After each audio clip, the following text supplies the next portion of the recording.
कहानी की शुरुआत में एक बच्ची को दिखाया जाता है जो अपनी विंडो से बाहर खड़ी एक कार को देखती है। वह अपना पोलरॉइड कैमरा लेकर उस कार की तरफ जाती है, लेकिन उस कार में कोई नहीं होता। फिर उसे पीछे से किसी की आवाज आती है।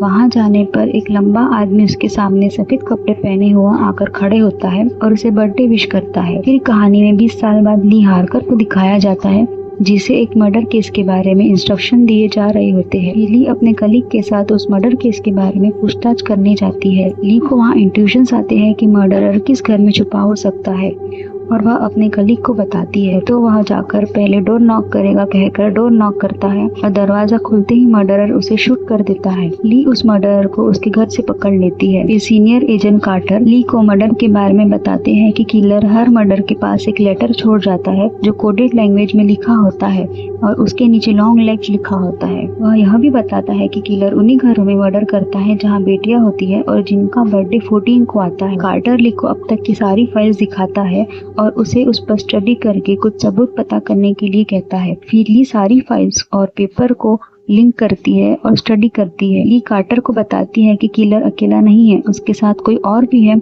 जो उसकी हेल्प कर रहा है। कार्टर ली को अपने घर ले जाता है और वहाँ वह उसकी वाइफ एना और बेटी रूबी से मिलाता है। रूबी ली को अपने बर्थडे पार्टी में इनवाइट करती है। फिर घर पर आकर ली अपनी माँ से बात कर ही रही होती है तो उसे कुछ आवाज सुनाई देती है। खिड़की से बाहर देखने पर उसे कोई नजर आता है। जब वो बाहर जाकर देखती है तो वहाँ कोई नहीं होता, लेकिन उसे घर के अंदर कोई दिखाई देता है। घर के अंदर आने पर उसके टेबल पर एक लेटर रखा होता है जिसमें एक डॉल बनी होती है और उस पर 9 लिखा रहता है। साथ ही एक कोडेड लैंग्वेज में लिखा हुआ लेटर भी होता है जिसके नीचे लॉन्ग लेग्स लिखा होता है। फिर ली को कार्टर का कॉल आता है और वह उसे एक मर्डर प्लेस पर बुलाता है। वहाँ भी एक ऐसा ही कोडेड लेटर मिलता है। कार्टर बताता है कि यह मर्डर 1 महीने पहले हुआ है और तब से ये लाशें यहीं पड़ी हुई है। इसमें भी लड़की का बर्थडे 14 को था। ली को किलर का पैटर्न समझ में आता है और वह एक लीनियर कैलेंडर में सारी डेट्स को मैच करती है और एक दूसरे से कनेक्ट करने पर एक ट्रायंगल मिलता है। ली कार्टर को बताती है कि जितने भी मर्डर हुए हैं वो बर्थडे के 6 दिन पहले या 6 दिन बाद में होते हैं और किलर एक और मर्डर करके उस ट्रायंगल को कंप्लीट करने वाला है। कार्टर ली को बताता है कि 1975 में कैरी कैमरा नाम के फैमिली का भी मर्डर हुआ था जो एक फार्म हाउस में रहती थी, लेकिन कैरी उस मर्डर से बच जाती है क्योंकि वो स्कूल में थी और आज वह मेंटल हॉस्पिटल में है। कार्टर और ली फिर उस फार्म में जाते हैं जो कैरी का था और उस जगह की तलाशी लेने पर उन्हें एक डॉल मिलती है जो बिल्कुल इंसानी रूप की होती है। उस डॉल को वो लोग फॉरेंसिक जांच के लिए ले जाते हैं, लेकिन उस डॉल में कुछ खास नहीं होता। उस पर एक मेटेलिक बॉल होता है जो उस डॉल के सर से मिलता है और उस बॉल में से कुछ वाइब्रेशंस निकलती है जिसे सुनकर ली कुछ टाइम के लिए ब्लैंक हो जाती है। फिर उसके बाद उसी आदमी को दिखाया जाता है जो शुरू में दिखाया गया था और वो उस डॉल के साथ होता है जो कैरी के फार्म से मिली थी। फिर एक स्टोर में जाता है कुछ सामान लेने के लिए। वहाँ स्टोर में बैठी लड़की के सामने कुछ एक्ट करता है और उसे उसकी बर्थ डेट पूछता है, लेकिन वो उसे नहीं बताती। फिर ली और कार्टर कैरी से मिलने मेंटल हॉस्पिटल जाते हैं। वहाँ जाकर उन्हें पता चलता है कि कैरी से मिलने कोई आया था जिसे मिलकर कैरी बिल्कुल नॉर्मल हो गई है और अब वह बात करने लगी है। जो इंसान कैरी से मिलने आया था वो अपना नाम ली हार्कर दिखाता है। यह देखकर कार्टर शॉक हो जाता है। कैरी ली से बात करती है और उसे अपनी फैमिली के बारे में बताती है कि कैसी उसकी माँ उससे नफरत किया करती थी और अपना सारा गुस्सा उस डॉल पर उतारा करती थी, लेकिन उसके पिता उससे बहुत प्यार करते थे। फिर ली कार्टर से मिलती है और उसे बताती है कि हो सकता है जब उन्होंने कैरी फार्म से वो डॉल निकाली हो तब से कैरी नॉर्मल फील कर रही हो। कार्टर को लगता है कि ली की माँ को जरूर कुछ पता होगा कि 1974 में उसकी माँ ने एक घुसपैठिए के खिलाफ कंप्लेंट दिखाई थी जो उसे और उसकी बेटी को मारने की धमकी दे रहा था। इसलिए कार्टर ली को अपनी माँ से पूछताछ करने भेजता है। ली को अपनी माँ के घर में जाने पर कुछ अजीब सा महसूस होता है, जैसे कोई नेगेटिव एनर्जी हो, और वह फिर से ब्लैंक हो जाती है।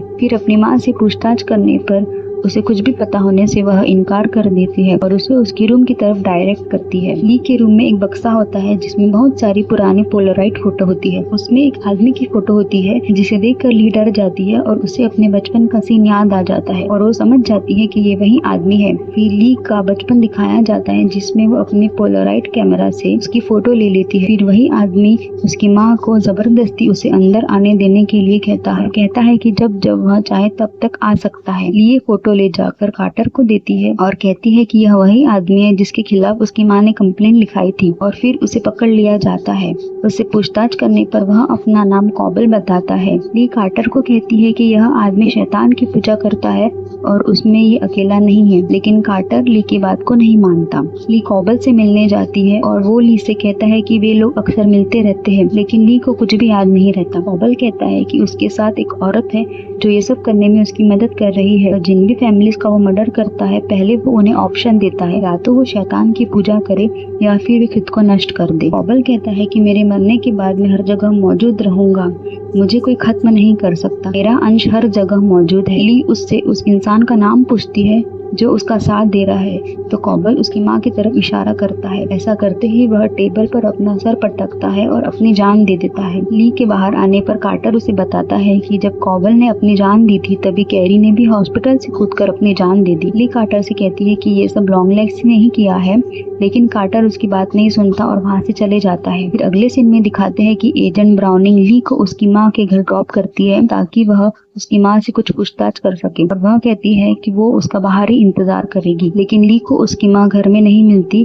और बाहर से कुछ गोली चलने की आवाज आती है। ली जब देखती है तो उसकी माँ एजेंट ब्राउनिंग को गोली मार चुकी होती है। यह देखकर ली घबरा जाती है। फिर ली अपनी माँ का पीछा करते हुए यार्ड की तरफ जाती है और उसकी माँ सेम वैसी ही डॉल के सामने खड़ी होती है जैसी कैरी के फार्म से मिली थी। ली की माँ फिर उस डॉल के सर पर गोली मारती है और वहाँ मौजूद एक मेटेलिक बॉल फट जाता है जिससे धुआं निकलता है और जिससे ली बेहोश हो जाती है। फिर कहानी 1974 में जाती है। कॉबल ली की माँ से कहता है कि उसे उसके घर में जगह देनी होगी ताकि वो एक जादुई डॉल बना सके और अपना काला जादू उस डॉल में डाल सके। वो ली की फैमिली को इसलिए चुनता है क्योंकि उसके घर में पिता नहीं थे। वो ली की माँ को ऑप्शन देता है, या तो वो उसे अंदर आने दे और अपना काम करने दे या फिर वह उसकी बेटी की जान ले लेगा। ली की माँ ऐसा होने नहीं देना चाहती थी, इसलिए उसे अपनी बेटी की जान की खातिर उसकी मदद करनी पड़ती है और वो ये सब काम उसके घर के नीचे से ही करता है। इन डॉल को वो उन्हीं घरों में पहुंचाता है जहाँ बेटियां थी और जिनका बर्थडे 14 को आता है। ली की माँ बाइबल लेकर इस डॉल को चर्च से दिए हुए गिफ्ट के रूप में दिया करती थी और उसे कोई अंदर आने से मना भी नहीं करता था। फिर उस डॉल को ओपन करते ही उसका काला जादू पिता पर चल जाता था और वो उसे कंट्रोल कर लेती थी और उसे अपनी फैमिली का मर्डर करने के लिए मजबूर कर देती थी। यहाँ ली को होश आता है और वो बाहर निकलती है। बाहर निकलने पर उसके फोन की घंटी बजती है। जब वह फोन उठाती है तो उससे कोई कहता है कि वो पार्टी के लिए लेट हो गई है। ली को बहुत गुस्सा आता है कि लॉन्ग लेग्स का साथ देने वाली कोई और नहीं उसकी माँ है। ली भागते हुए कार्टर के घर पहुँचती है क्योंकि उस दिन 14 होता है और कार्टर की बेटी रूबी का बर्थडे होता है। कार्टर और एना ली को वेलकम करते हैं और अंदर ले जाते हैं। ली को वहाँ उसकी माँ दिखाई देती है जो ऑलरेडी डॉल को डिलीवर कर चुकी होती है और कार्टर बहुत गुस्से में दिखाई देता है क्योंकि डॉल का जादू उस पर चल चुका होता है। कार्टर को बताती है कि लॉन्ग लेग्स की मदद करने वाला कोई और नहीं उसकी माँ है। वो उसे बहुत समझाने की कोशिश करती है लेकिन बहुत देर हो चुकी होती है और वो डॉल उसे कंट्रोल कर चुकी होती है। वो उसकी वाइफ को केक लाने के बहाने से अंदर ले जाता है और वहाँ पर ही उसका मर्डर कर देता है। बाहर आने पर वो रूबी को मारने के लिए बढ़ता है लेकिन ली उसे गोली मार देती है। यह देखकर ली की माँ को बहुत गुस्सा आता है और वो उसे मारने के लिए आगे बढ़ी है लेकिन ली उस पर गोली चला देती है। फिर ली उस डॉल को गोली मारने की कोशिश करती है लेकिन गोली नहीं चल पाती और फिर वो रूबी को वहाँ से लेकर चली जाती है और कहानी यहीं पे खत्म हो जाती है। Thank you for watching my video.